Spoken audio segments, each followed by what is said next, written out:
은혜 받으신 하나님 말씀은 요한복음 1장 1절로 18절까지입니다. 하나님의 실존적으로 나타나심이라는 제목입니다. 예수께서 이제 맨 처음에 공생일을 딱 시작하실 때 마태복음 4장 17절에요. 침대 벗고 올라오셔서 일성이 메타노이테입니다. 회개하라. 이때부터 회개하라가 선포된 겁니다. 명심하셔야 합니다. 비로소 전파하여 가라사대 회개하라 천국이 가까우시니라고 얘기거든요. 이때부터예요. 예수님이 침례 받고 올라오셔서 그때부터 회개하라 하십니다. 그때 예수의 말씀이 하나님의 말씀이라는 것을 깨달은 자가 아무도 없었어요. 그러나 진리를 안 다음에 회개하라의 음성이 얼마나 귀하고 우리 인생들에게 소중하고 가장 큰 복음이고 가장 큰 거룩한 음성이고 하나님의 의와 하나님의 사랑과 하나님의 긍휼과 자비와 용서가 들어있는 일성인지를 진리를 안 다음에 깨닫게 되는 거예요. 회개하라. 여러분 나에게 가장 큰 하나님의 은혜와 은총의 말씀이 회개하랍니다. 네가 회개하면 내가 용서해주고 이게 들어있는 전제가 이게 깔린 거예요. 회개하라 이 소리는 네가 회개하면 내가 용서해줄게. 그리고 자녀 삼을게. 내가 널 거룩타 인정할게. 널 의인이라 인정할게가 밑에 깔려 있는 거예요. 근데 회개하라 그러면 죄지고 마서 이래버린다고요. 미 LA에서 목회하다가 라스베가스에 목사 3호 하다못해 거긴 권사장소 아는 집사 뭐 하는지 아세요? 라스베가스에서 이 포카딜로 한다고 이거. 돈 많이 주거든. TV 뭐 월급은 100원이면 TV 10,000원이야. 예를 들면 월급이 100원이라면 TV 10,000원이야. 그러니까 누구나 다 이거 하려고 그래. 근데 그 교회 목사님이 동료 목사님이 가가지고 회개하라를 4주인가 6주인가 계속했어요. 4주인가 6주인가 계속했어요. LA에서도 있었고요. 거기서도 있었던 일인데 LA에서는 금방 쫓겨났고요. 장로가 안수 집사가 나와가지고 그래. 그 목사 이름을 불러 욕을 하면서 너 나 죄 짓는 거 봤어?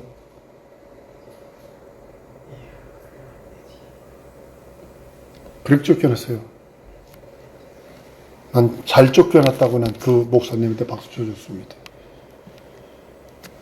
진리를 안 다음에 복음을 깨달으면 깨달을수록 지금 저에 대한 얘기입니다. 하나님이 나에게 예수님이 나에게 회개하라. 내가 복주게 회개해라. 거룩함이 없으면 주를 볼 수 없다. 그것이 회개다. 회개해야 거룩해질 수 있고 회개해야 하나님의 음성을 들을 수 있고 깨달을 수 있고 볼 수 있고 들을 수 있고 알 수 있고 경험할 수 있다. 전제가 회개하랍니다. 회개하라는 그 한마디는요. 하나님과 사람 사이에 가로막고 있는 큰 장애물이 무엇인가를 알 수 있는 거예요. 하나님과 사람 사이를 가로막고 있는 장애물이 회개할 문제라면 그 원인이 회개할 인간에게 있다는 것이죠. 하나님과 인간이 화해할 목적으로 한다면 양측에서 책임질 일을 각각 책임져야 하죠. 담당할 일을 각각 담당해야 돼요. 화해한다면. 근데 회개하라는 다른 거, 일방적인 거예요. 내가 용서해 줄 테니까. 전적으로 죄의 문제는 인간들에게 있다는 뜻이거든요, 이게. 회개하라는 거예요. 하나님께서 우리들에게 회개하라는 건 전적으로 인생들은 회개해야 산다. 죄를 깔고 있다는 소리거든요. 가장 신기한 것은 인간과 하나님과의 대화가 가능하다는 거죠. 그리고 또요, 절충이 가능해요. 나중에 아브라함 문제에서 볼게요. 중동 지방에서는 언약을 할 때 어떻게 언약을 하는지 아세요? 양이나 염소나 배를 갈라놓고요. 양 옆에다 딱 세워놓고요. 그 가운데를 지나갑니다. 두 사람이 언약하려는 그 사람이 양쪽으로 지나갑니다. 이 소리는 만약에 네가 이 언약을 파기하면 이 동물처럼 배가 갈라진다. 이런 의미가 들어있어요. 그런 걸로 언약을 하는 거예요. 계약을 맺는 거예요. 근데 하나님의 아브라함에게 언약을 하잖아요. 어떻게 했냐? 새하고 양과 염소 배를 갈라놓고 있었지만 아브라함은요 깊은 숨에서 잠이 들어버려요. 근데 하나님이 그를 지나가세요. 하나님이 일방적으로 언약하신 거예요. 일방적으로. 인간을 연약함을 아시고 덮어주시고 언약을 맺었는데 하나님의 일방적으로 하신 거예요. 구약을 읽으면서요 그 문화, 그 시대의 문화를 모르는 상태에서 성경을 보면 뭐 그럴 수 있지 뭐 우리 유교적 관점으로 보니까요 절충이 가능하다니까요. 신기하게 하나님과 대화가 가능하지만 절충이 가능해요. 하나님 뒤로 물러나시는 장면이 성경에서 여러 번 있어요. 물러나시는 장면이. 절대자시고 무음하신 하나님께서 여러분과 나와 대화하기 위해서 어느 정도 희생을 감당하셔야 되는 거잖아요. 인간들로 하여금 더욱더 적극적으로 다가오게 하시기 위해서 물러나 주신다니까요. 절충해 주신다니까요. 그걸 은혜라고 표현하는 거고요. 이걸 긍휼이야 자비라고 표현하는 거고요. 하나님과 인간의 차이점은 분명히 있습니다. 너무나 많습니다. 극명합니다. 하나님께는 죄가 없지만 인간에게는 죄가 너그러져 있어요. 마치는 오이장아찌, 고추장아찌 이런 걸 보면 형체는 그대로 있는데 된장 속에 들어갔다 나오면 맛이 바뀌잖아요. 그잖아요. 오이 막 쌀 때 막 잔뜩 사다가 소금에다 절여놓으면 소금물에다 절여놓으면 그게 겨울에 먹어보고 오이. 그렇지만 그 형체는 그대로 있는데 맛이 틀려져 버리잖아요. 인간은 죄로 절여져 있는 모습이에요. 아무리 오이지 소금에다 소태처럼 짜게 해놨다 할지라도 물에다 담가놨다 할지라도 생오이 맛은 안 난다는 거죠. 무슨 의지 아시죠? 아무리 그 오이지를 물속에 담가놔서 하루 이틀 놔둬서 그 짠기를 다 빼놨다 할지라도 생오이 맛은 안 난다는 거죠. 만약에 이것을 부인한다면요. 우리가 인간이 죄에 절여 있다는 것을 부인한다면요. 하나님과 대화가 무상이 돼요. 사귐도 불가능합니다. 요한일서 1장 8절에 보면 이렇게 말합니다. 만일 우리가 죄 없다 하면 스스로 속이고 또 진리가 우리 속에 있지 아니할 것이요 라고 아예 선언해 버렸어요. 우리 인생 자체는 한번 따라하면 인생 자체는 죄로 버무려져 있다. 뭘로 육신의 죄 아무 인생이 작아라고 버무려져 있어요. 그나마 우리가 하나님께 나와서 하나님으로부터 숨 쉴 수 있는 은혜를 받은 이유는 믿음, 예수 그리스도의 살찌고 피 흘린 공로의 그 믿음을 갖고 그 이름이 내 안에 있기 때문에 하나님과 우리가 대화가 되는 거지, 사귐이 되는 거지. 그 이름을 부르지 않고 그 이름이 떠났다라면 우리 인생은 볼장 다 본 겁니다. 하나님은 인간을 보고 있어도 인간은 하나님을 보지 못합니다. 하나님은 조물주시지만 인간은 피조물입니다. 하나님은 초월적인 존재이시지만 인간은 제한적인 존재요. 막힌 것이 너무 많아요. 누가 더 권위 있는가는 말 안 해도 압니다. 신비주의자를 빼고서는요, 모든 종교가요, 철저한 무신론입니다. 신의 현현에 대해서, 하나님의 현현에 대해서 인정하지도 않고요, 무엇으로 모든 종교를 몰아가냐면 양심과 도덕, 모두 포커스가 거기 맞췄어요. 자기 양심과 도덕. 신에 대한, 하나님에 대한 그 하나님에 대해서는요, 철학적으로 수용할 뿐이에요. 저도 철학을 공부했습니다만 철학을 하잖아요. 좀 더 들어가면 진짜 멍석 깔아야 돼. 가만히 깔아야 돼. 진짜로 전 봐야 돼. 그러게 돼요. 명리학 따져가지고 사주팔자 어떤 기도원 원장 가보면 생년월일 말하래. 생년월일 명리학 따지는 거예요. 명리학. 사주팔자 따지는 거예요. 그거 가지고 기도해 준다고. 여러분, 기도는요, 하나님의 응답과 은혜입니다.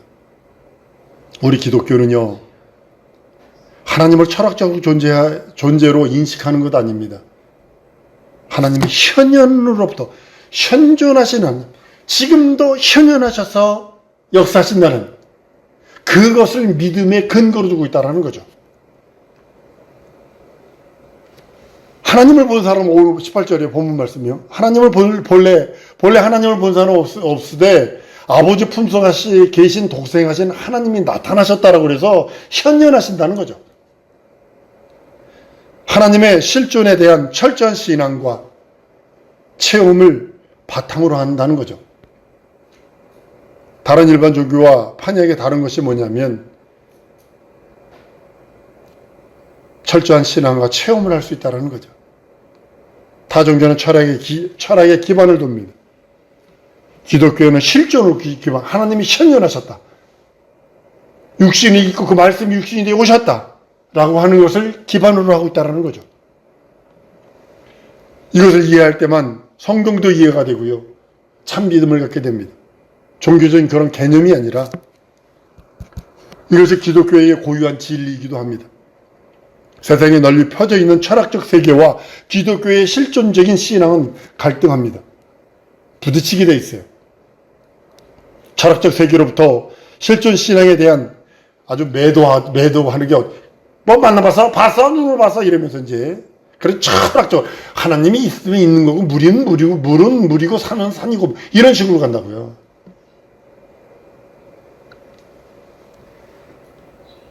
아주 되게 심하게 매도하고 있죠. 기독교회를 신비주의적 종교로 취급하는 게 참 많습니다. 그래서 인도의 이상한 것처럼 신비주의로 이렇게 몰아갑니다. 심지어 기독교 안에서도 보수주의라는 사람들 속에서도 철학적인 기독교 종교인들로부터 실존 하나님을 체험해야 합니다. 그러니까 순복음교회나 이런 교회들을 많이 비판을 받죠. 실존을 위한 신의 현현, 하나님의 현현에 대해서는 절대 의지하는 신앙이 핍박을 받고 욕을 듣고 신학적으로도 문제가 있다라고 그러고 막 그러죠.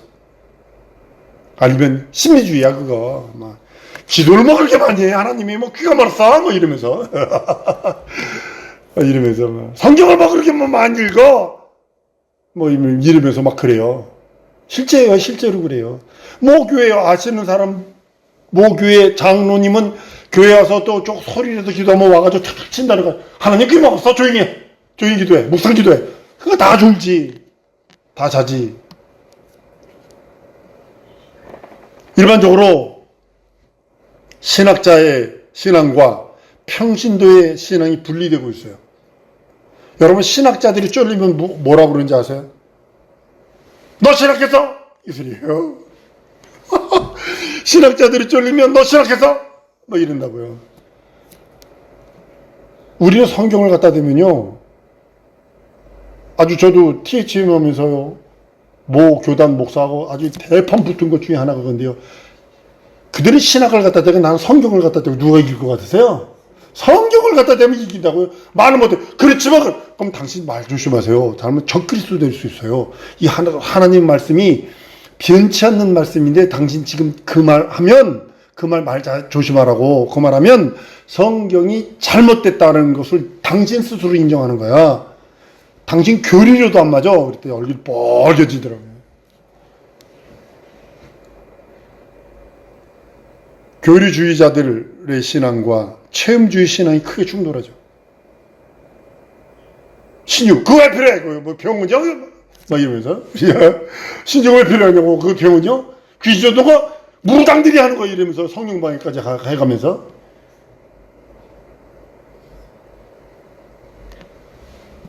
한 번도 귀신에 대해서 쫓아보지도 않았고, 합동적으로 어떤 모교회는 방언 말하는 거, 예절 말하는 거 이단이라 했거든요. 요즘에는 좀 말 안 합니다만. 목사님이 방언을 하고 싶은데, 목사님이 안 되는 거야. 근데 막, 성도들, 그러니까 어떻게 하냐면, 성도들 막 짜는 거야. 기도하십시다. 그리고 막 크게 기도하고 막 기도하는데, 한쪽에서 집다가 방언이 딱 떨어졌네. 그러니까 얼마나 뱀이나, 저거 나게 해주세요. 저거 나게 해주세요. 목사님이 이랬다는 거 아니에요. 실제적으로 기독교회, 한국교회사에 있는 겁니다, 이거. 기독교회는 신구약 성경을 기반으로 두고 있어요. 성경에 수많은 사람들이 각 시대마다 수명에서 수천 명이, 수백만이 일시에 하나님을 본 것을 말하고 있는 것을 기록하고 있는 거거든요. 1500년 동안의 그 갭이요. 여러분 지금 1년만 딱 지나잖아요? 그러면 1년 전 가전제품이 한국에서 쓰지도 않습니다. 물론 쓰긴 쓰죠. 젊은 세대들은 그거 선택하지 않습니다. 핸드폰, 우리 조카가 핸드폰 그 가게를 하는데 한 해 지나잖아요. 그러면 옛날 폰을 갖다 주고 새 폰 웃돈 넣어주고 새 폰으로 바꿔요. 자꾸. 지금 젊은 세대들이 다 그래요. 옛날 거 안 써요.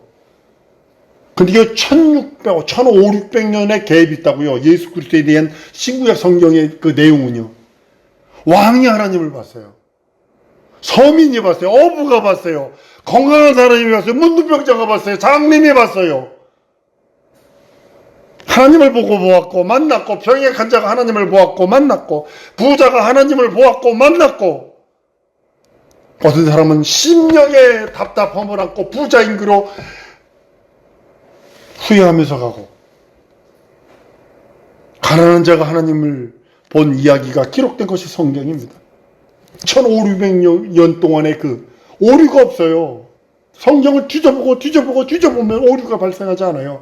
지금은 핸드폰으로 이렇게 저렇게 커뮤니케이션 하지만 그때 당시는요, 바모라는 그 섬에서 아니면 어느 지역에서 각각 다른 지역에서 기록한 것이 성경이에요. 성령의 감동하심과 교통하심과 내주하심과 함께하심으로. 성경은 그 어느 시대든 하나님을 만난 자들의 하나님에 대한 기록을 기록하고 있는 것입니다. 성령 전체를 통해서 하나님을 만난 자의 체험을 기록하고 있기 때문에 우리가 성령 충만하면 그때의 영감을 가질 수 있다는 거죠. 성경 전체를 통해서 하나님을 만난 자들의 체험을 기록하고 있기에 우리도 성령 충만해서 그 기록에, 그 충만한 그 기록자가 충만한 당시에 그 충만함으로 돌아간다면 같은 영감으로 그 내용을 볼 수 있다는 거죠. 그렇기 때문에요, 후에 믿음을 얻은 자도요, 이 성경 말씀을 그대로 가지고 믿고 의지하면요, 그대로 그 영감으로 믿어지고요, 성경에 나타난 하나님을 같은 믿음으로 체험할 수 있고요, 경험할 수 있고요, 그것을 주장할 수 있고요, 그것을 목숨 다해 증거할 수 있고요. 그래서 성경은 히브리서 13장 8절에 예수 그리스도는 어제나 오늘이나 영원토록 동일하시느니라, 이 말씀이 확증되는 겁니다. 간증할 수 있는 거죠. 2000년 전에 베드로가 고백한 그 고백이, 주는 그 살아계신 하나님의 아들입니다 고백이 지금도, 그리고 예수님 오실 때까지 끝까지 그 고백은 동일하다는 거죠. 여러분, 기독교 신앙 가운데 중요한 대목이 여러분 뭐라고 생각을 하세요? 많죠, 가지가. 근데 오늘 원줄기만 얘기해 줄게요. 대단히 중요해요. 여기 살리 붙인 것이 신약 성경이요, 이것을 비유로 말하는 것이 구약 성경입니다. 하나님의 아들이 피 흘리셨다, 이것이 기독교 신앙 가운데 가장 중요한 첫 번째 겁니다. 하나님의 아들이 피 흘리셨다. 하나님의 아들이 이 땅에 오셔서 날 위해서, 인생들을 위해서 살찌고 피 흘리셨다. 이 대목이 성경의 가장 큰 뼈대입니다. 기둥입니다. 두 번째는요, 하나님께서 그 피로 사신 교회를 사셨다, 치시게 하신다. 이것이 신약 시대의 어마어마한 은혜와 은총과 능력입니다. 첫 번째, 하나님의 아들이 피 흘리셨다. 이것은 구약 성경을 망라한 거라면, 구약 성경 전체를 다 아우른 거라면, 하나님께서 그 피로, 예수의 피를 통해서 교회를 사셨다. 이것은 신약 교회를 전체 예수 오실 때까지 아우르는 겁니다. 하나님은 신이십니다. 그 신이 피 흘리셔서 날 구원하셨다? 구약엔 그 피 흘림에 대해서 예언해 놓은 서적이고, 그리고 신약에서는 그 피로 교회를 사셨다는 주장과 내용이, 그것을 긍정하고 믿고 의지하면 참 기독교인입니다. 그러나 이것을 부정하면 비기독교인으로 우리는 분류합니다. 누구든지 이 사실에 대해서 부인하는 자는요, 적그리스도로 취급받습니다. 요한일서 4장 1절에서 3절 이렇게 말씀합니다. 사랑하는 자들아, 영을 다 믿지 말고 오직 영들이 하나님께 속하였나 시험하라. 많은 거짓 선지자가 세상에 나왔습니다. 하나님의 영은 이것으로 할지니 곧 예수 그리스도께서 육체로 오신 것을 시인하는 영마다 하나님께 속한 것이요, 예수를 시인하지 아니하는 영마다 하나님께 속한 것이 아니니 이것은 곧 적그리스도의 영이라 오리라 한 말 너희가 들었거니와 이제 벌써 세상에 있느니라.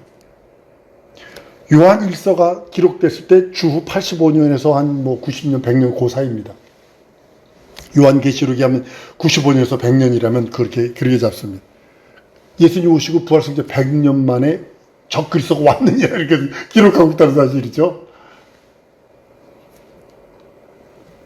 영주주도 있고요. 초대교회를 연구해도 보면 두 파로 나눠요. 이쪽은 육은 무익하다, 영은 신령하다. 그래서 예수가 온 것은 영이지 육은 아니다 이렇게 부정하는 게 있고, 이쪽은 신성을 육체를 부정하고, 이쪽은 육체를 인정하고, 완전히 갈라진 적이 이단들이 있습니다. 신의 현현을 하나님의 현현을 믿고 체험하는 기독교의 신앙이냐 말로 증거가 있는 신앙입니다. 한두 사람이라면요, 꾸며낸 얘기라고 할 수 있어요. 근데 시대가 1500~1600년인데 성경 보세요. 전부 다 동그라미부터 동그라미예요. 어떤 동그라미에서 동그라미까지는요, 기간이 몇백 년 된 것도 있고요, 몇십 년 된 것도 있고요, 완전히 다 틀려요. 몇 달, 몇 년 된 것도 있고 이래요. 동그라미부터 동그라미까지의 그 기간이. 한두 사람이 꾸민 얘기가 성경 아닙니다. 수백만 명이 하나님을 보았고, 그들이 하나님을 아는 믿음을 전한 것입니다. 그를 본 자들이 전한 말을 듣고, 들은 자도 믿음으로 그와 같은 체험을 하고 경험을 하게 된다는 사실이죠. 기독교회는 믿고 의지하면 그대로 그 전한 자의 그 모든 말을 경험할 수 있다는 거죠. 우리의 믿음의 증거가 있는 체험의 신앙, 가장 중요한 것입니다. 하나님의 영은 모든 육체에게 부어주심으로 인해서 육체가 있을 때 하나님의 영역과 영감과 능력을 경험할 수 있습니다. 그것이 구원이고 거듭남이고 죄 용서고 하나님의 자녀되는 겁니다. 체험이 없는 것은 기독교 신앙 아닙니다.